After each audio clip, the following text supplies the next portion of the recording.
So the room we chose was an ocean view suite, and we were on the 15th floor, room 50.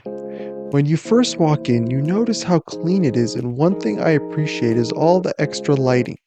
Also, they have USB outlets next to the power outlets and a wireless cell phone charger with additional 2 USB ports. Bathroom was a stand-up shower without a tub, and the beds were 2 fulls and not queens.